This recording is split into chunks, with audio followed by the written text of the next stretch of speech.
Hi, in this video, I will show you how to control 5KPlayer using the keyboard extension app on your smartphone. Before you begin, pair the keyboard extension app for Windows with the keyboard extension mobile app.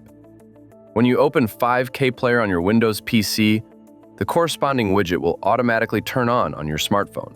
But you can create your own widget for this or any other app with different functionality. I've included a link to a tutorial on creating your own widgets in the pinned comment. With the keyboard extension, you can start and pause playback without using a keyboard or mouse. Use the Next and Previous buttons to quickly switch between files in your playlist. You can also skip forward or backward 5 seconds at a time. Adjust the volume. Enable full screen mode with a single tap. And to quickly add all files from the library to the playlist, use the Select All button. Open videos without leaving the 5KPlayer interface.